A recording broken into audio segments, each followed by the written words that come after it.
All right, folks, let's try this and let's see if that is any better. It looks like we've got a better signal.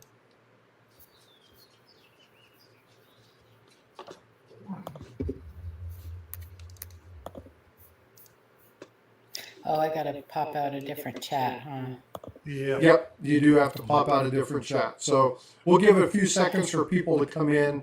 We'll try this reboot. Hopefully this works. Reboot. Reboot. Reboot. And I know we've got a few minutes because nobody's coming on yet.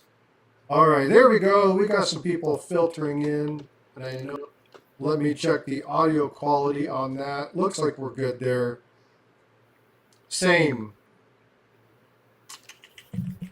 Well, let me do this.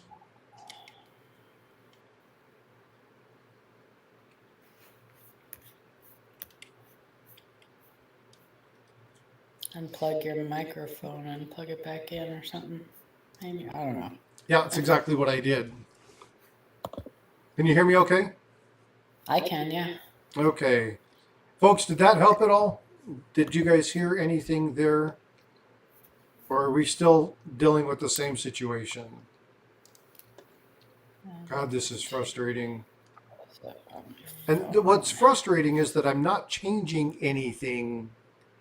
You know what? Let me do something. I'm going to end the StreamYard side, and then I'm going to start it back up. Let me know if it goes away. Might be better. Paula is still the same. She still has reverb. Well, try doing the StreamYard. Try. Yep. When I listen to it, it's everybody. Okay. Hang on. FrostByte sounds better. Paula's tunnel. I'm in a tunnel, huh? So let me shut this down and see if it's this. And then I'll bring her right back up, and then you guys can log back in. Okay? Yep. You're going to lose camera for just a second. All right. So let's try this again. Everybody's going to see my process. Yeehaw. Don't you love it? Enter studio. We're back up.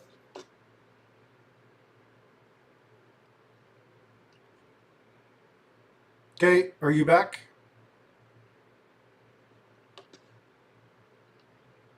Paula, you there? No, me? I'm here.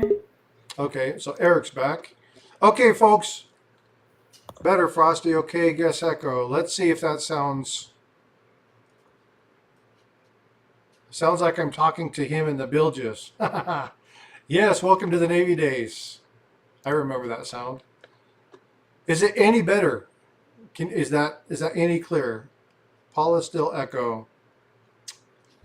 What about me? What about Eric? Is Eric echoing, or is it just Paula?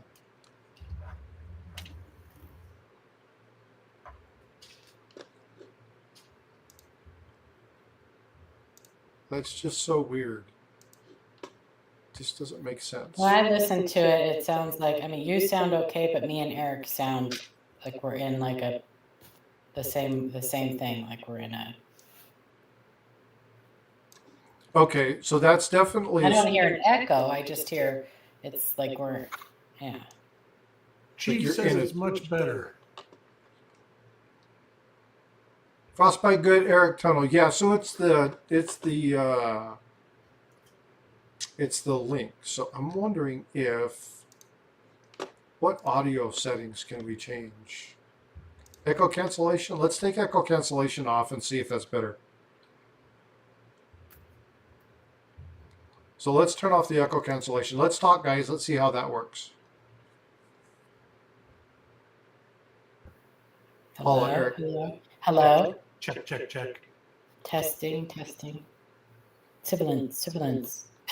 Good morning. God is great. So are they still echoing on that background?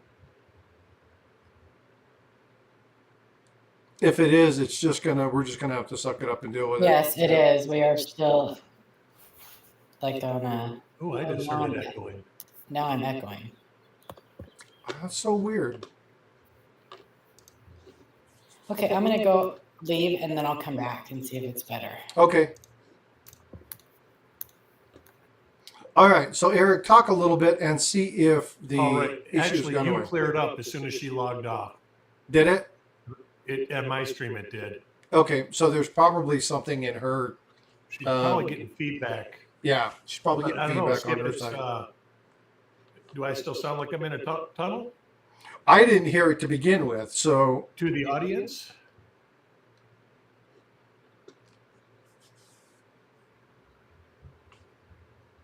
no, Eric, no echo. Eric Echoing is still echoing bad. Yeah. Okay. Well, I don't know what to do because it's got to be. I don't. I mean, I got all the settings to cancel that.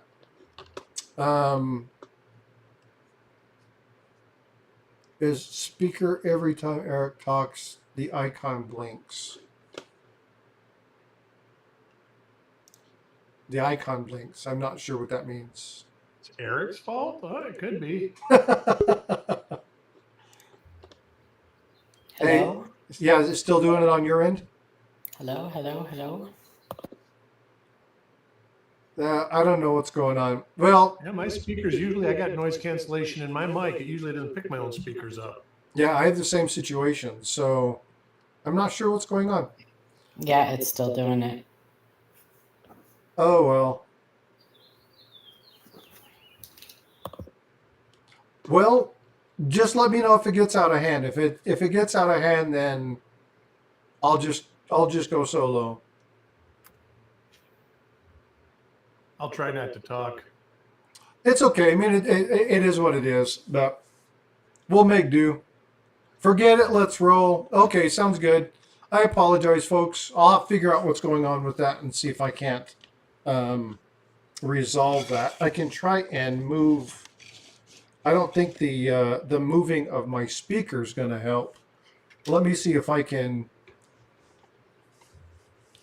It's not that bad when it's just you can't understand people. Yeah. Oh, and you know what else I need to do? Oh, this thing always drives me crazy. Okay, so I'm coming to you from. Hold on, I need to do this. Let's do this. Okay, we'll make this better. Come on, let's be creative. Okay, so let's bring it to you from. Let's see where we're coming from. Where's the stadium?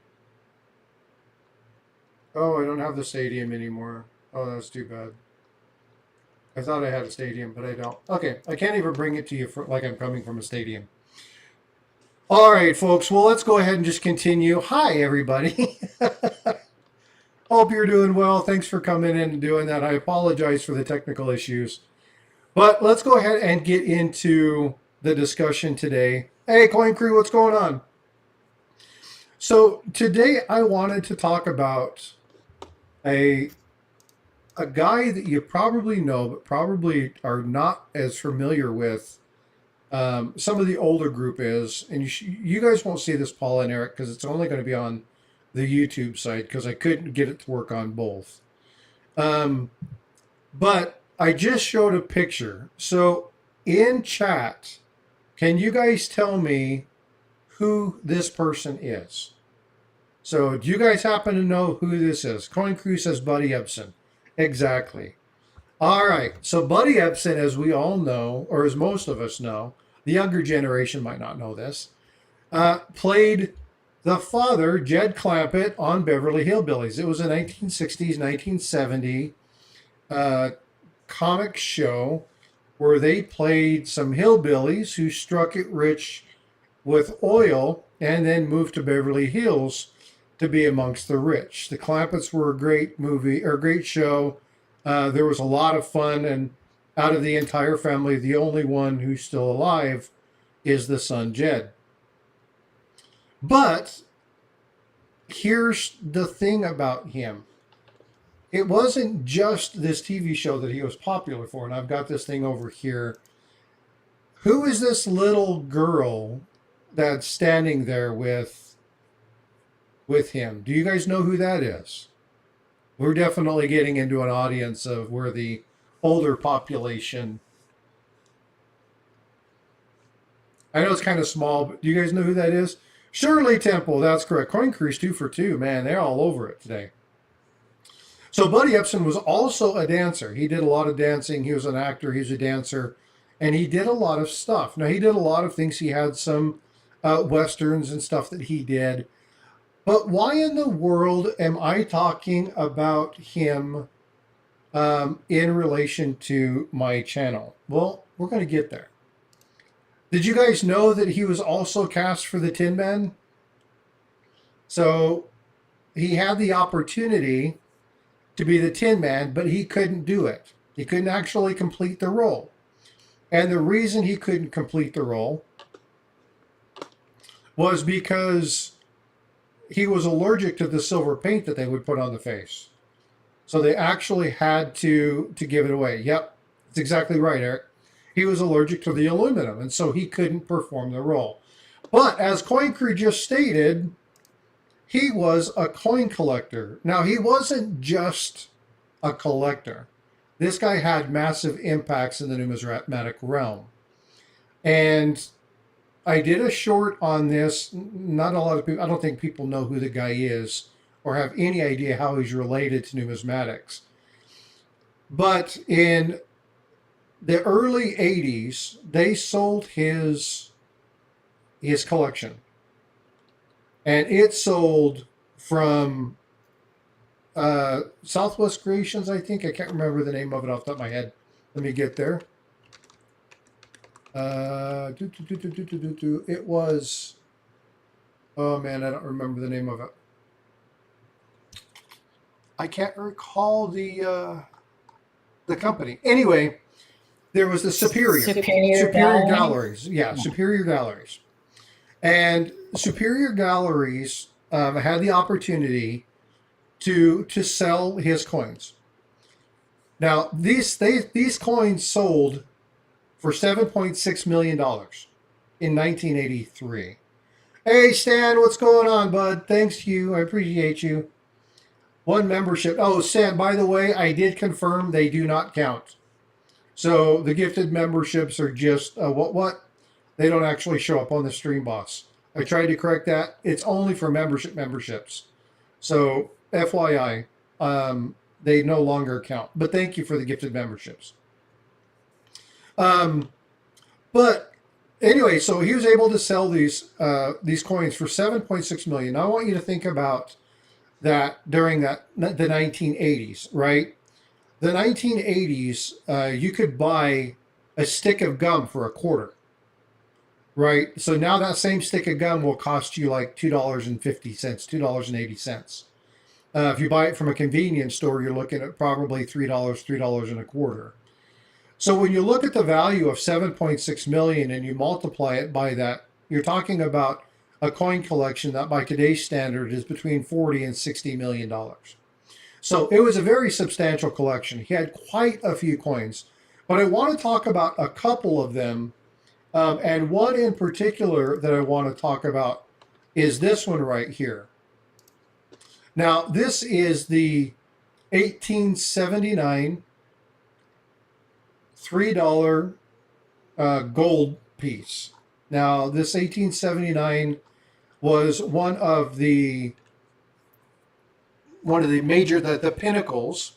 Now, I don't have the image for the 1975. But there were two pieces that sold. Now, the piece that you see here on this screen was classified as one of the nicest proofs in existence. And you'll see this when you see Buddy Ebson's piece. I want to share you some of the documentation and share with you some of the stuff that's there so you'll be able to see all of these items. But there were gold dollar pieces, the $3 pieces were struck in the 1870s and the 1880s. And he had full series. He had the full collection of them. Now, they were mentioned in particular with this particular set because when they were attributed, the gentleman who attributed it said that they are one of the nicest half dozen most famous rarities in American coinage. Now, this particular coin sold for $121,000, and we're talking about 1983. Okay, so when you talk about what the current value is, it's like, well, if we do that percentage ratio, you're looking at about a $1.5 million coin. Okay, so taking that in retrospect. But what was cool about the Epson collection was that every coin that was of his gold collection, he had an amazing collection of gold coins. Every one of the coins was like top notch. Um, this particular one, again, when you're looking at the proof of this, now I'm looking at it on the side, but I'm also sharing my screen. So what I'm going to do is I'm going to shrink this down a little bit and put this here. Hopefully you guys can see that. This is the 1875. So there's write-ups. Unfortunately, the item that I have doesn't have the color version, but you can see the coin. This, unfortunately, is the 75. It's not the one that I'm showing because I couldn't find this particular picture. But it actually goes down into detail. So every one of these items in the catalog, and I'll be sharing the catalog with you here in a little bit, have a breakdown of what they were done, any attribution that was done to the particular coin, and then any comments related to it. Hey, thanks, Tiger. Appreciate you. Nah, the echo's back. The echo's back. The echo's back. Thanks for the super chat, bud. I appreciate it. But again, when we were looking at these, and I didn't have time to really prepare a lot of this, I'm going to be doing a lot more on this particular set because the amount of coins that he had, I think the lot was something like 3,600 coins in his collection. And again, some of these, we're talking about 83. Were just absolutely phenomenal. Were absolutely amazing. But the one coin that I really wanted to show you, the one coin I really wanted to talk about, and if you guys have heard me talk about my favorite gold coin, it's the Stella. And a lot of people, when they hear about the Stella, I'm going to come down here and pull this up. And this is the particular one. This is the exact coin. So I'm going to pop this up. So you're going to be seeing the two coins side by side. And so when you see this, right, you're looking at this particular item on here. The one thing that came here was that this was auction 835. And it was described as a beautiful Liberty head, coiled hair, frosted relief against a brilliant mirror background. Now, this is a proof coin. Now, as you look at it, you can see this. Okay, yeah, Stella. So we'll be talking about the general prices and stuff like that here in just a minute, and why it's only a pipe dream for me. But when you look at this particular item, they were looking at the details of the coin, and they were like, man, this has got to be one of the best. This is before they actually did the review. And the person who originally did it, when they first handed it to the auction company, was like, this is probably one of the finest specimens that exists, right? We're going to have to get this looked at and really have it kind of investigated. There were only 10 of these that were struck. Okay, so we're not talking about a huge population. And in fact, hey, what's going on, Big Apple? Good to see you, brother. When you look at Epson's collection, the one thing that you'll see through here, a common kind of story, is that he had a lot of coins that were limited to 5, 20, 15, 100, 200, 400 coins. So he had some really, really good collections, or he had really, really good coins in his collection. Now, after they actually went through and they kind of went through and validated everything, they looked at various museum collections, and they basically said that this coin is going to set a new auction record. They already knew it. And then they had the review, and this is what was stated upon this. And this is why I wanted to share this particular coin. It says, recognized by the numismatic community as the finest known, this 1879 coiled hair Stella realized a world record price, again, 1983, of $175,000. The coiled hair 1879 Stella has long been cherished not only because of the unique $4 denomination, but it's our most unusual coin for value. The coiled hair design as desirable type coin with the unusual hair is unavailable to collectors.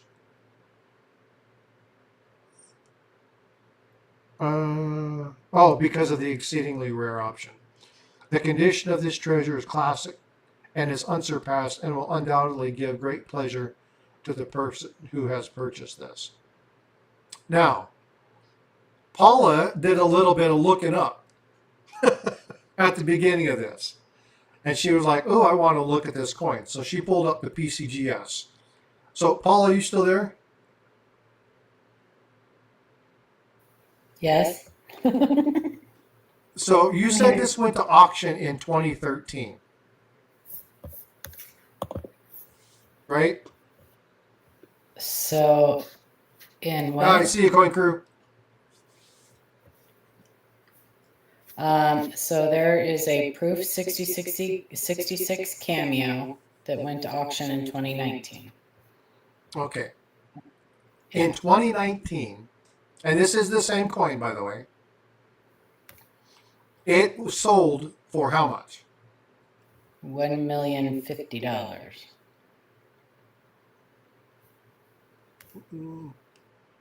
Ouch.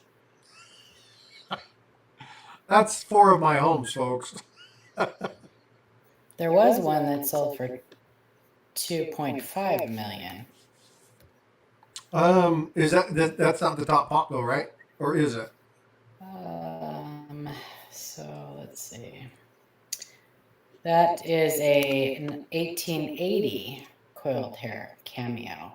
No, this is 1879. This is the Yes. finest specimen. Yeah, that was I know. drop in the bucket, Mark Thomas So- says. Yeah. Right. Yes, there is a 66 plus cameo that is top pop. This might have been top pop at the time of that auction. Well, but that's a different year. So this one is 1879. No, 1879 coiled hair cameo. His was a 66. No, his was There's a 79. 66. I'm talking about grade. His was a proof 66, correct? Oh, I got to get back to it. Hold on. Yeah, there's a 66 plus. And it could be his. Maybe Regraded. They regraded it. Maybe they regraded it, but there is a 66 plus cameo now. Let me see. I know. They're saying I'm in the bathroom. I know. Sorry. I can't. It's not me. It's FrostByte. FrostByte's in the bathroom? FrostByte has me. He locked me in the bathroom. He locked me and Eric both in the bathroom. Dang. I know. Stop it. Like, listen, folks. This is what happens when you show up late to my stream. I had to go pick some rolls up. That's I why was- it wasn't late. I was on time. I was. Yeah, his was proof 65. So I have the number here. So let me pull. 66. Huh? 66. According to this, in 83, the original price, the lot number 835, Yeah. was for a proof 65. Okay, well, PCGS has it, the Buddy Epson collection, sold by Superior Auctions, a proof 66 cameo. So there may have been a regrading. No, this is, I'm looking at the auction thing. And they have it, the Buddy Epson collection, Superior, sold in 1987. So that was 4 years later. Yes, and that's when the Superior auction was, in 87.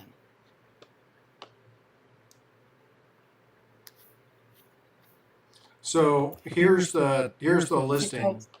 This is where you can get different information. So this is the actual listing. So I'm looking at the actual catalog that came out at the end of the auction. And you can actually get The this same number. It from. said it was lot number 835 on what we were showing before at PCGS. Oh, here's another one. Here's another one. Here's another one. Superior auction in 85.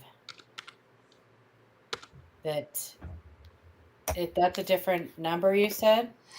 Well, okay, so remember when they did, so don't get confused by the lot number and then the coin listing number. So No, I'm not. they did 4 different auction sets. So let me get up here and explain. Okay, so it's up here. So here is. No, I'm just looking at PCGS pedigree and history is what I'm Yeah. looking at. So here is the cell. Okay, May 31st. Right. Why is this happening? Oh, it's because I'm too far that way. There we go.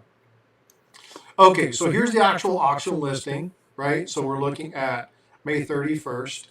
Superior 87. Valors. Yep, 87. That's what I said. It was in 87. Okay, did I say 83? Yes, you've been saying Okay. 83. I'm sorry. I don't know why I'm stuck on 83. So, but these are all the lots. Okay, these are all the coin numbers. 3211 was the total one. Okay. Right. And so they actually broke them down so you can actually see that this was a 3 or 4 day sale. Mhm. And so they went by auction blocks. So the block doesn't necessarily match the coin identification number. So when you see lot whatever, it's because they might have done it in, there might have been 2 coins in that lot or 3 coins in that lot, or it might have been a set. So you can't necessarily look at individual coins versus, so like, I'll show you right here. I love the fact that you could do mail-in bidding. Yeah, send a letter. It has to be received 4 weeks ahead. Yeah, yeah. So here are the 4 sessions, right? So they had 4 sessions and they told you what lots were going to be done in each one. So the second session, which was not targeting the gold, because the gold happened in the 4th session, but they called that lot number whatever, but that wasn't the actual lot. Those were the coins that were happening. So there's a little bit of confusion in that because when it talks about the actual lot number, I think it was for this particular set because Yeah, you I'm can just see saying what I there's was just 1,000 coins in this particular set of lots. So it would have been lot from auction 4, 835. Does that make sense? No. Okay. Yes. No, I don't. Those old auction catalogs confuse the crap out of me. So here's let me explain it this way. You have session 1. Session 1 had lots 1 through 713. Okay? That was 713 lots for session 1. And then here you had 603 lots for session 2. Here you had You're showing 800. something I can't see. That's probably why. It's Oh, confusing. okay, yeah, that's true. I'm on the. Yeah. I couldn't share this on both because of the way that the system showed up. Yeah. No, that's why it's confusing me. 'Cause Yeah, I that's can- okay. I So can actually, see you know what it. I can do? Let me do this. I'm just telling you. What I was just saying was that Now you can see it, right?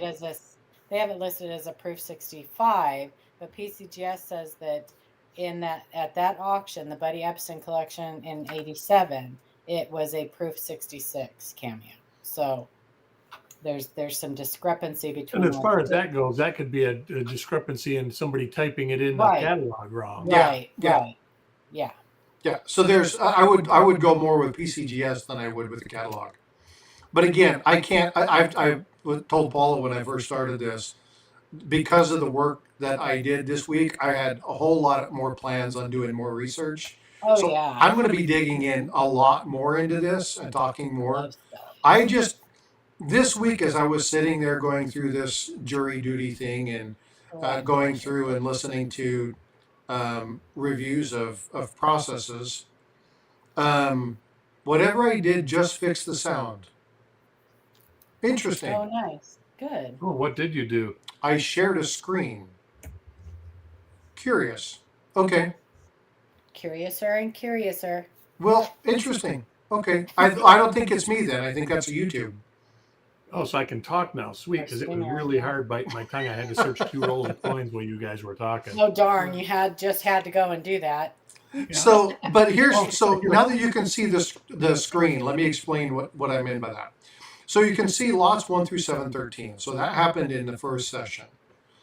But here you have 603 lots. So in session 2, lot 1 would have been 714.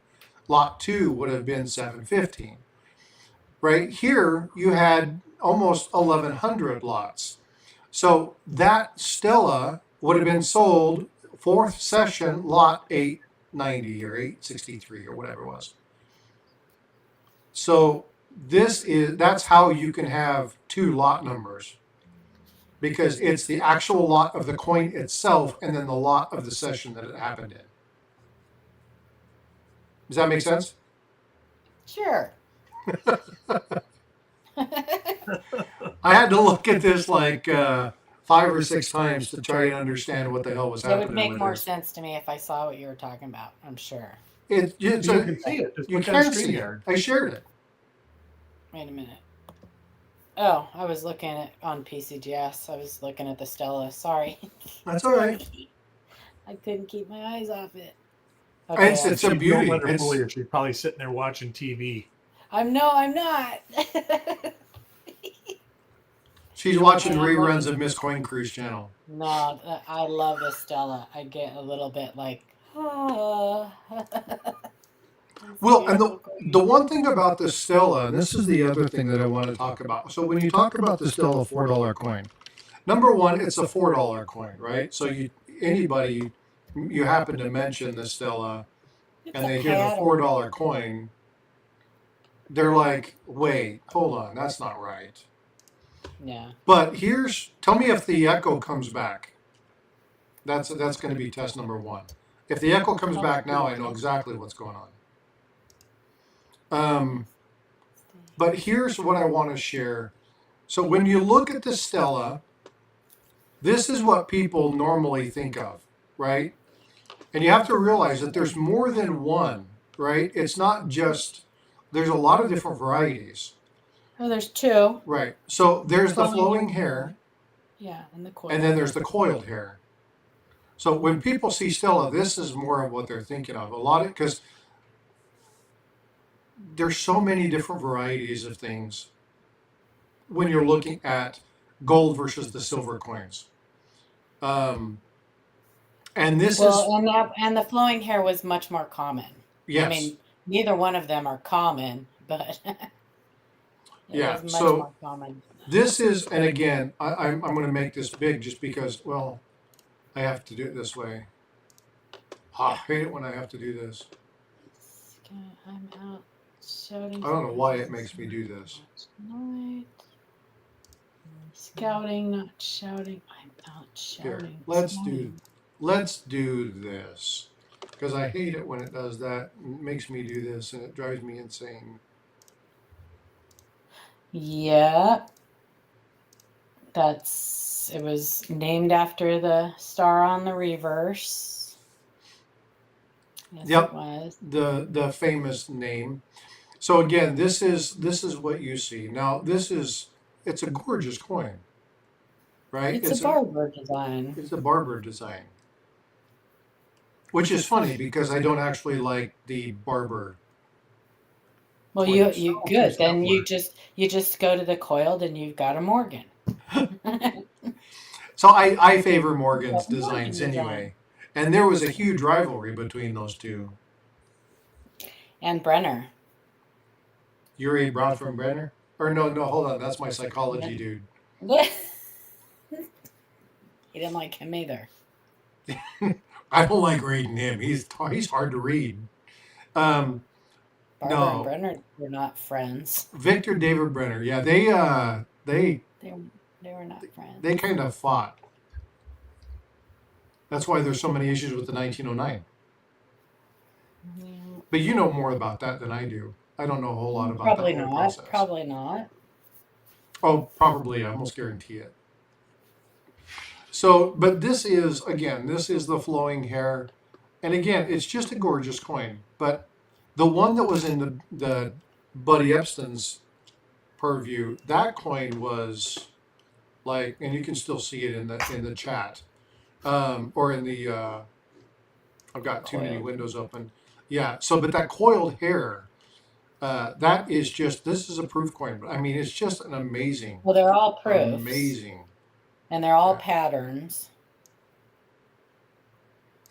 And I think that they were created originally by some foreigner's suggestion, What do you- because what do you mean? they would work better for trade. Someone from Europe or somewhere suggested that we have a $4 coin. Oh, well, okay. That's So the better four, e-commerce. yeah, the reason Yeah. for the $4 coin was because of transfer rates. They wanted it met that the price met better with the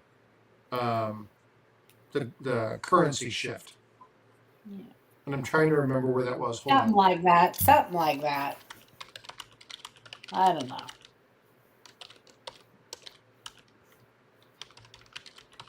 I actually have an article saved. I just need to remember.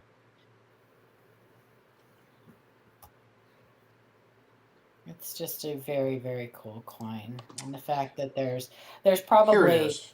there probably were more than what are surviving, but Oh, I'm sure. not by much, I don't think. So I just put a link in. This is the link to the coiled hair that talks about the $4 coin, and they were produced and why they were produced.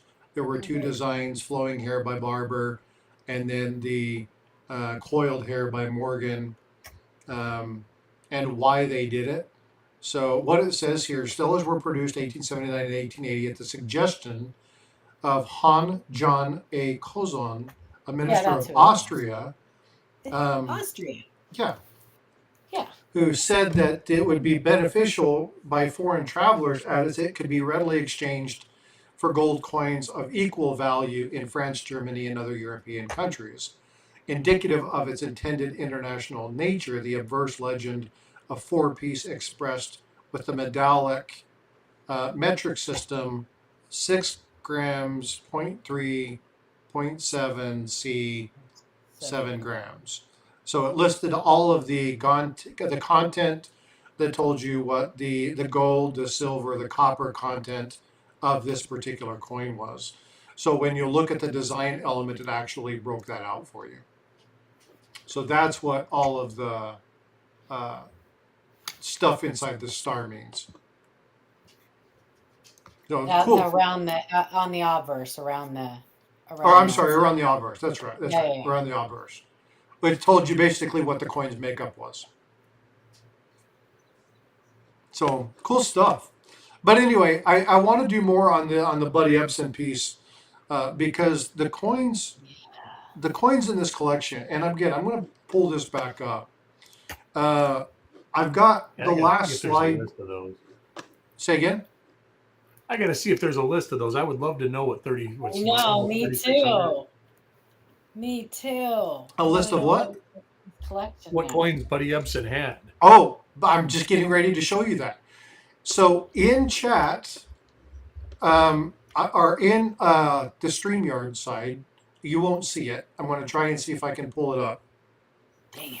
But on the YouTube side, I'm posting a listing. So you can actually go to the American Numismatic Association eBay page. And in there, they have 2 copies of the actual publication that you can buy. I see that. So So you actually, can, a lot of them do. yeah. There's a lot of copies on the web. Yes, Yep. and you guys should be going to their keep an eye on their auction page anyway, because all of the money raised on their auction page goes back to like their programs, their YN programs and stuff like that. So I've bought stuff off their auction page. Yeah, so I go there every once in a while to see what kind of stuff that they do. They'll normally they have fair value, right? So you can go search other places, and this book ranges anywhere from $50 in really beat up, tattered condition up to like $125. This one, the deluxe version is listed at 65. When I get back from Europe, I'm going to be picking this one up. Because this is, and I can't spend any money before I go to Europe. My wife would beat me. Yeah. You bought a book? Why? That was tea time in Europe. Yeah. What But you do is that's, you go to Europe and then you find a book to buy. say again? Yeah, you get it cheaper in Europe. Oh, Because you my go to wife Europe is and then you not going to buy be something while allowing you're there. me to be searching for coins when I'm in Europe. I can promise you that. He's She- gonna be in the back alleys. She loves me doing my hobby, but she's like, babe, you get the Vatican and you get the ice castle, but the trip is ours. So There you go. I'm like, okay. Hey, what's So going what- on, Mark she like looking at Wogstacker? old How you antique doing? shops and stuff? Say again. Does she like looking in old antique shops and stuff? Kraken. Hey, what's going on, Kraken? How you doing? No, Oh, then never mind. You have no No. chance, buddy. no, No. I've got. No, she's like, Go to the banks. Go oh, to the that's cool. No, what we will be doing is we'll be doing stuff like we'll be hitting the Louvre, we'll be hitting the London Museum of History, we will be hitting. We're going to have tea at Buckingham Palace. Well, not technically across from Buckingham Palace. You have to drink tea. We're going to drink shots at the Ice Castle in Switzerland. We're Now going to that'll go. be fun. We're going to Yeah. go tour a Bavarian bar and chocolate factory, and so You going to Czechoslovakia? we are going to Amsterdam. All right, Amsterdam's pretty cool. Czechoslovakia is pretty awesome. What's up, Kraken? When you go to a regular restaurant or bar, they actually have a tap with a meter right at the tables. The You little just pour your own hot beer. That's what I, when you That's gonna said be that, I fun. immediately Charge you by thought the of the liter. toilet. So, sorry. but yeah, I just wanted to share, like I said, folks, I just wanted to kind of share this with you guys. Again, there's the book. But one thing that I wanted to talk about, and I kind of deviate from a European trip, we'll come back to the European trip here in a second. I want to wrap up my thoughts on Buddy Ebsen for today. He wasn't just a numismatist who collected. He was somebody who wanted to impart wisdom. He wanted to bring people together. And a lot of people don't know this, but the Coin Club in Beverly Hills was his brainchild. He's the one that actually started the Beverly Hills Coin Club. FrostByte needs to check in, like Sorcerer Stan and Miss Coin Crew. What's I can going hear him on? saying, Thanks for the yeah, $5 super chat, "Ooh, bud. I doggy, that's a appreciate nice you. one." Say again, sorry. I said, I can hear him at the Coin Club meetings. Woo, doggy, that's a nice one. Well, I mean, but the reason that I wanted to do this is because a lot of people saw him only as the very wise, albeit backwoods, Clampett, right? That And would be so, me. well, but they didn't get to see much else of him. So they have this image of he was a fool, like he pretended like Red Skeleton, right? A lot of people thought Red Skeleton was he was crazy, he was insane. Um, they're comic genius, but the one thing that's really cool about him is if you look at things like what Coin Crew has done to help me along my journey here, you look at what Live Coin Q&A has done to come alongside of me, to kind of step up beside me and work through teaching me and going close but not quite right. Let me explain.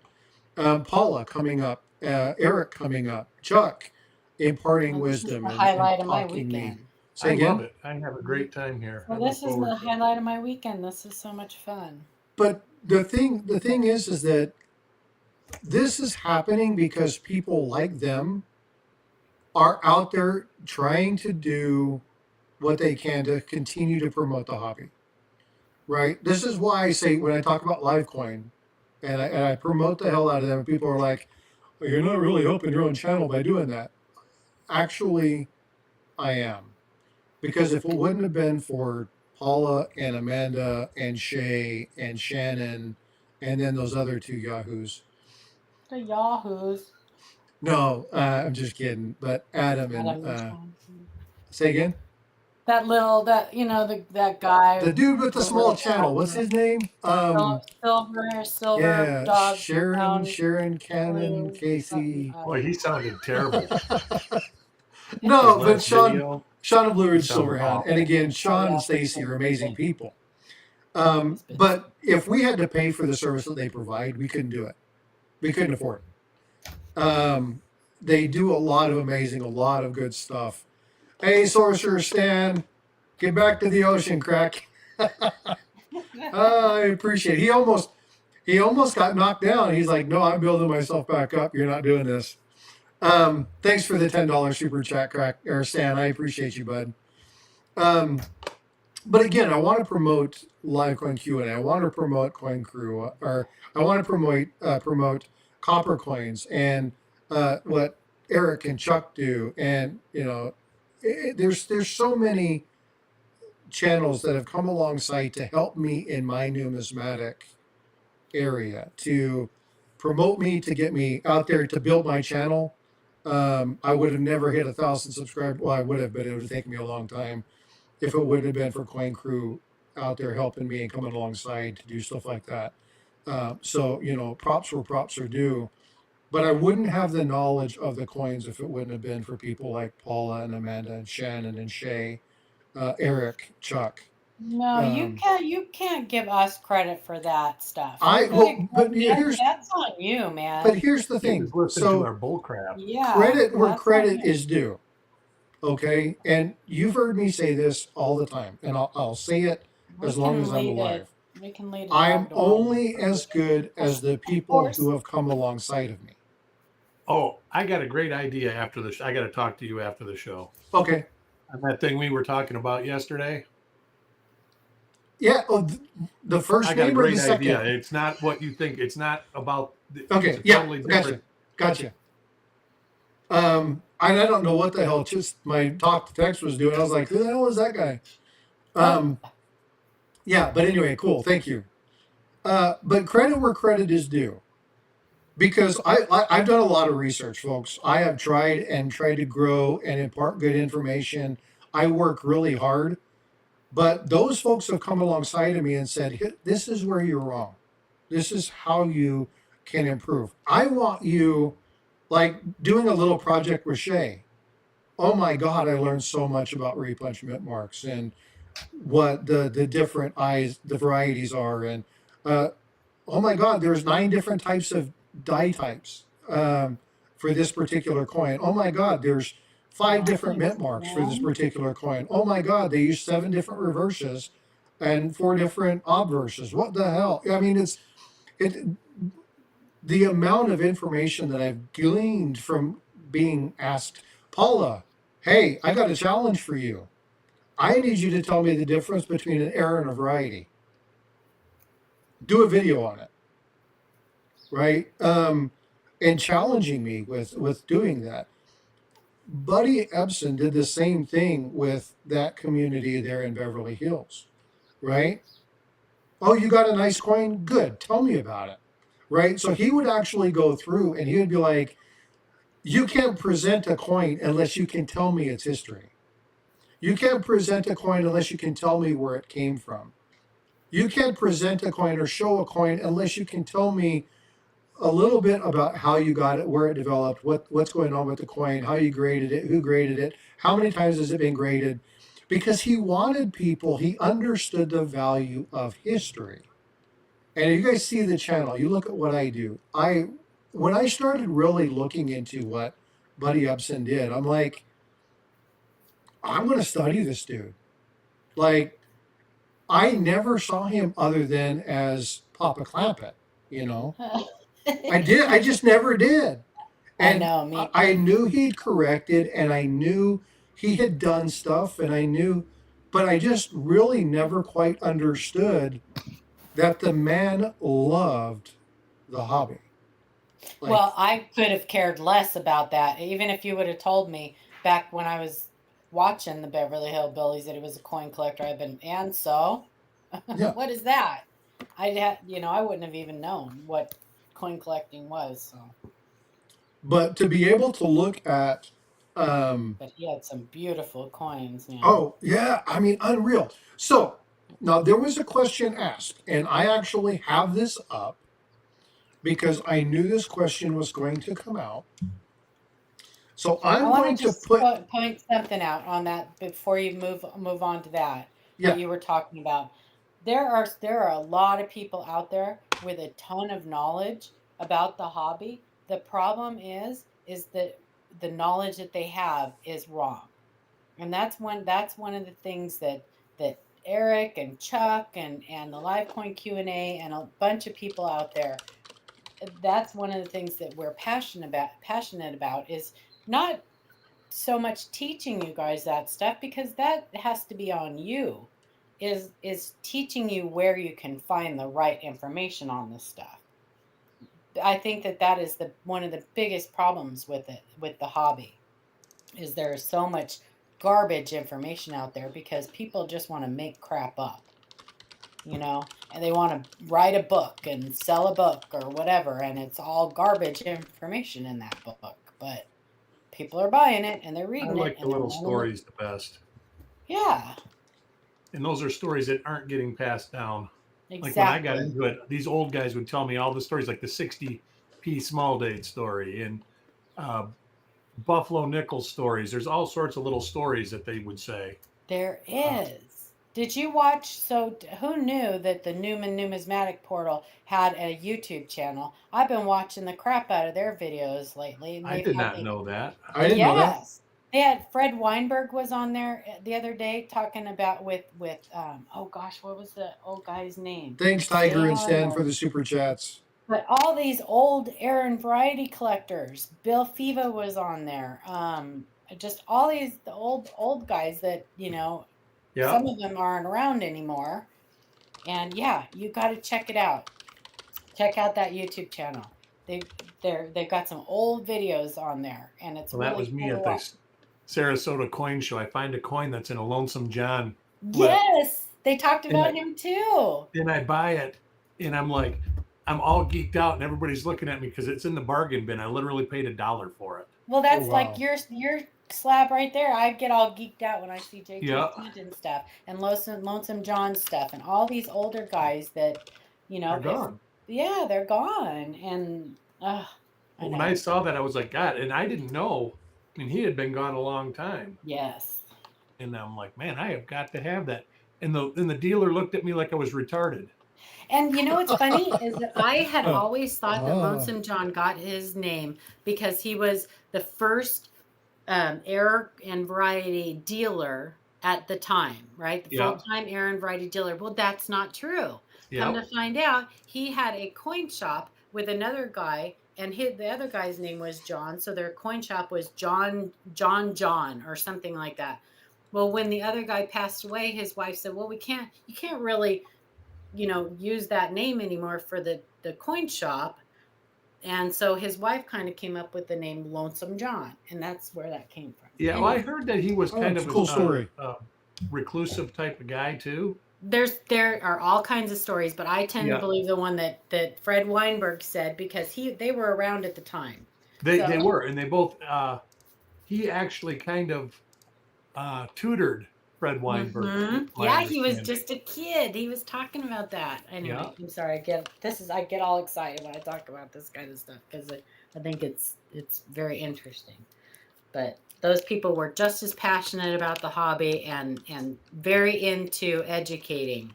Now there's a good little 2-hour snippet. Do some research and find all the Yeah. stuff out about Lonesome John or other Mm-hmm. variety collectors that aren't around anymore. John Bordner, there would be one. That Yep. would be interesting. Del Romaine. Yeah. Romaines. Yeah. Delma Romaines would be a good one. Mm-hmm. Chuck knows a lot about him. They were good friends, I guess. Alan Herbert. Yep. Yeah. Alan Herbert was in that video. Yeah. Well, there you go. There's a lot of stuff that people probably don't know about that they should know about. Those were the founders of what we do today. Yeah. If you're looking for like pocket change searching and stuff like that, those are the guys that were pre Ken Potter, Yep. pre James Wiles. They were all before them. Yep. See, and you're mentioning names that I have no idea who they are. Right.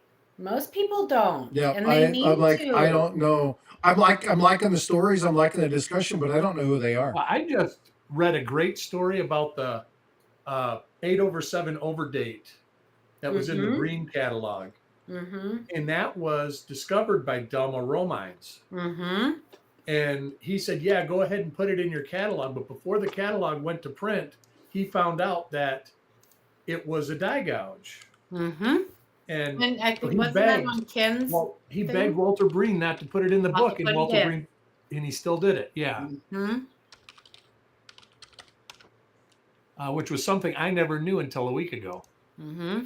And I what think coin was Ken that? posted The it 8 in over his 7 group. overdate was which one? That's where it was. It was on Ken's Era Yeah. Variety newsletter. That's Uh-huh. right.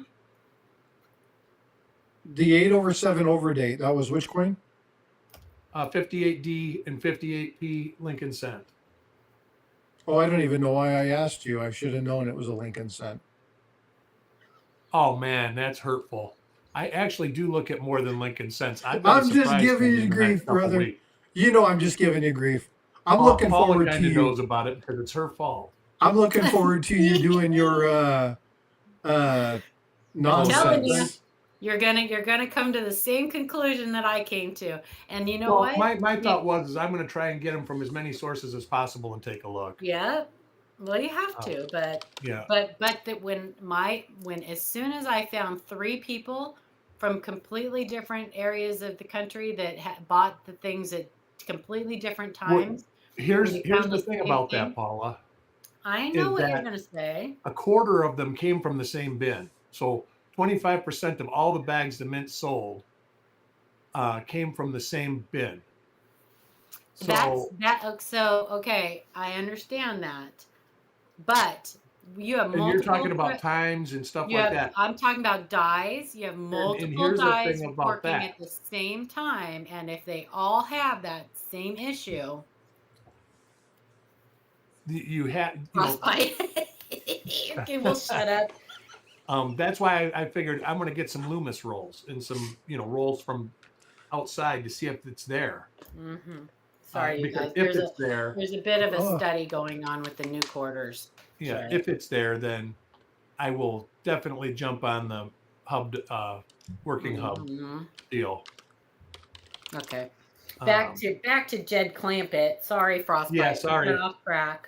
He would have loved What that. else is new? I am just giving you grief. I just do it No, because you're it's fun. right. We seem to go- do this every week at the end of the show. Every But week. here's the thing, and I told you guys this before.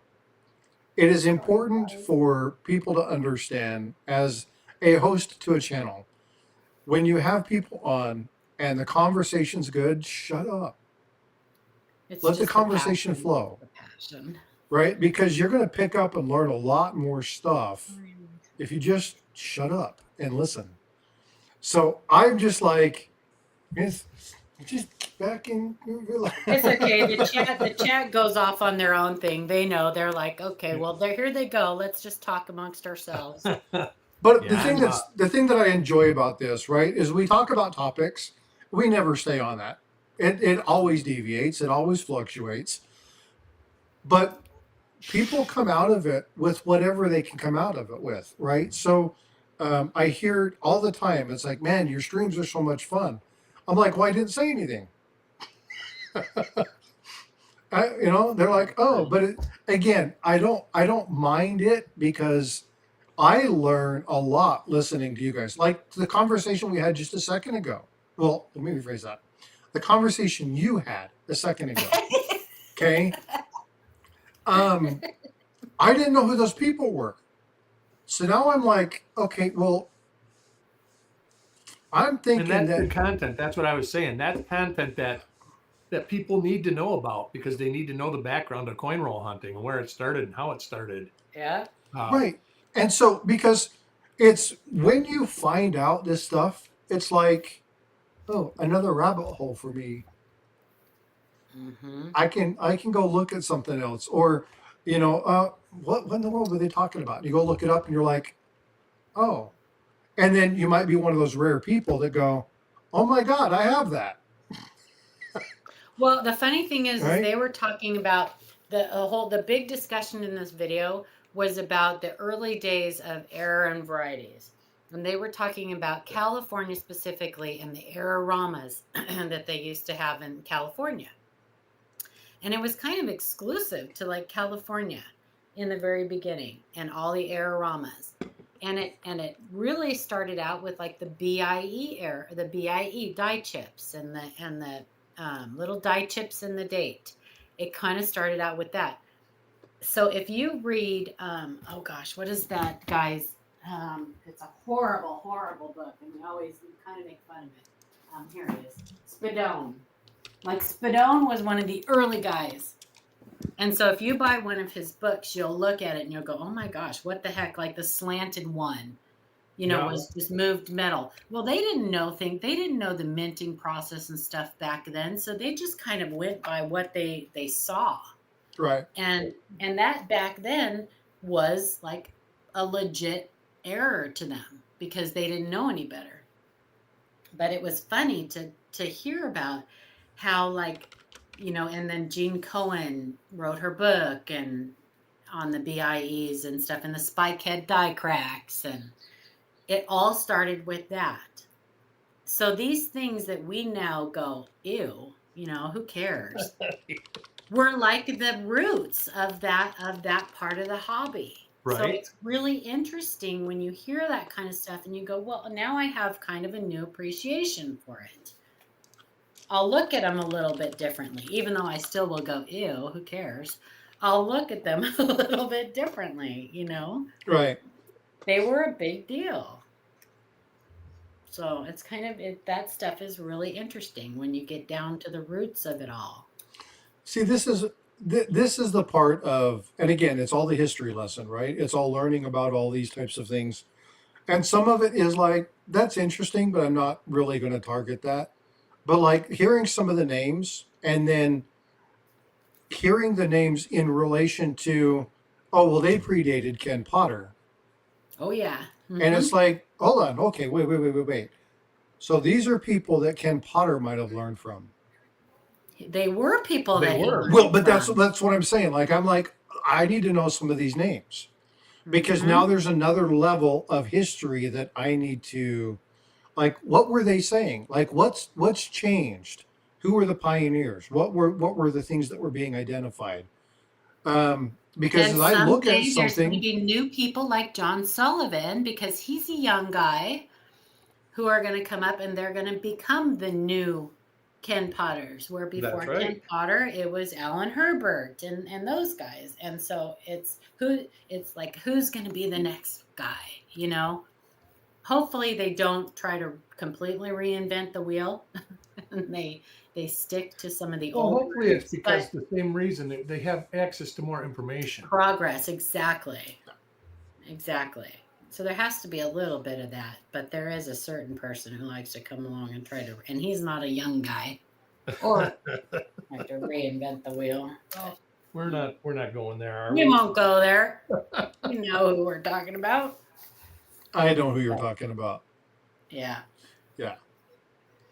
But again, to each their own, Yeah. especially in that case. And I would never take it. Didn't we talk about that person like a week ago? I would never take anything away from him just because his work is so important in so many ways, but he's going off the rails. Anyway. I think we discussed this person like a week ago. If you guys do buy Frank Spadone's books, Varieties and Oddities or whatever, don't please just take what you read with a grain of salt and get a kind of a good little chuckle from it, and understand that it was written way before things were known. The problem with him is that he continued it on after he knew better. But do you think that had to do with a pride issue more than knowledge? I think It it had to usually do with the does. fact that he was selling books. That's what I think it had to do with. Oh, okay. Yeah. The That'll do books it. That definitely will That'll do it. do it. Yep, that'll do it. It has ruined many a good collector. Yep, we know a few of them. Mm-hmm. Yep. That's a fact. FrostByte is an alien. I am not. I have a card. I actually have a You passport. what? Nice. You got a green You- card. Okay. Hold on. Here, I'll show you something. I have a driver's license. Hold on. Just a sec. I'll be right back. Okay, bye. Quick, everybody, talk about him. Everybody wants kung fu fighting. Yep. Be careful. Somebody got like what do they call that when you A get strike? canceled? Canceled. Oh, for kung fu fighting? Yes. Because Oh, yeah. You get demonetized because if it's over like 11 seconds, they consider it trademark well, infringement. they got it for they considered it racial. Oh. Yeah, they did. Really? Mm-hmm. Somebody was doing karaoke or something and singing it, and they got in trouble. Oh, well. Whatever. There's my resident Cancel. alien. What is that? Oh, is that Marvin? Oh, yes. Marvin. I'm attempting to draw Marvin. I love Marvin. I'm not an artist, so. He's got the space modulator. Perfect. You did that very well. Oh, here comes the frog. That's the only one I do. And I don't do it very well. No troublemaking in here. Go out there. You got nothing to do in here. The feeling police, exactly, Roxzilla. The feeling police. Oh, yeah. It is what it is. Whatever. I love that. I'm gonna steal that. Well, Bifrost and I are going to be doing some artwork. So we're going to be making a little video today. We'll be posting a little bit later on. Ladies and gentlemen, we got about 10 minutes left. We're going to be sending over to the premiere train. But I want to remind everybody of something. We all live busy, busy lives. Yes. Tomorrow is Mother's Day. It is Mother's Day. So please don't forget your mama. Now, I'm dropping a video for my mom. I made something. I wrote a little poem for her. I wish my mom. And so I'm going to be dropping it. I'm going to ask you guys to do me a favor. Watch it, comment on it. Right? This is my mom. She huge supporter in everything that I've done.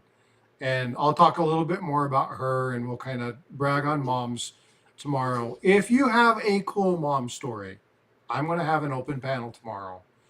Tomorrow is going to be about moms. It's going to be stories. I will not be around tomorrow. I apologize in advance. No worries. My kids are taking me to the coast for Mother's Day. Sweet. Can you believe that? Which coast? I'm so excited. The water kind. The wrong coast. The left coast. The Pacific coast. Well, I mean, you have Seaside. We're going to Brookings. Okay.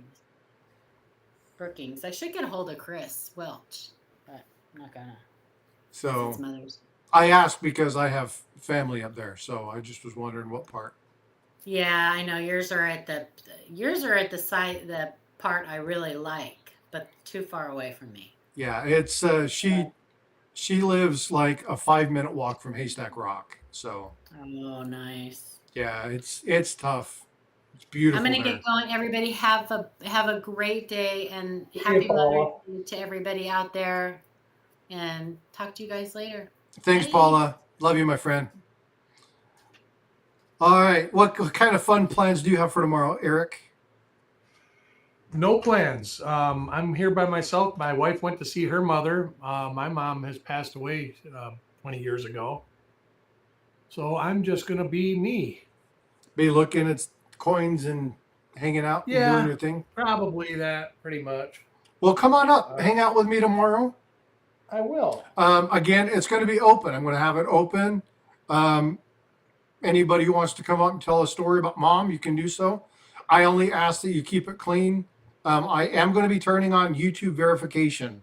If you do not have a verified YouTube account, then you won't be allowed to come up. just because I want to make sure that it's clean and fun and fair. I also ask a couple minutes. Don't just get up here and talk for an hour, right? We got other people that are probably going to want to do this, so let's keep it good. But tomorrow's going to be Remembrance of Mom. I'm going to share the poem that I wrote for my mom, and I'm going to drop that video right before the stream. So again, please do me a favor, just send it out there. I want her to know how much I appreciate her, but I appreciate you all as well. So Yeah, if I did that, it would be my mom, the enabler.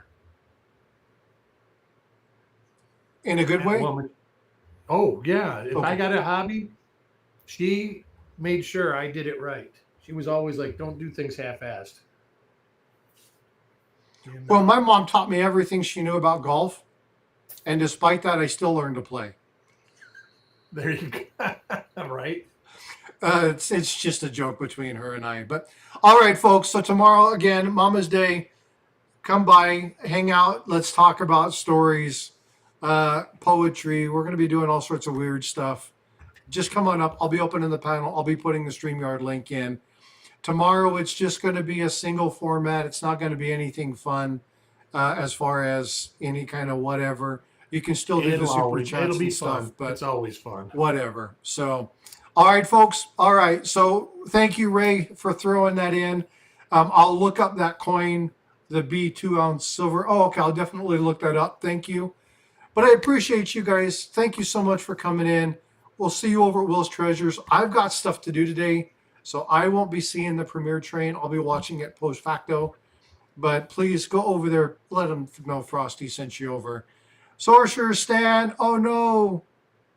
You don't like Kraken. Yes, I do like Kraken. But thank you for the super chat. Stan, I appreciate all your support, brother. I really do. You're a stud, man. I do appreciate you. I'd love to do that for mine, but I'm in an apartment.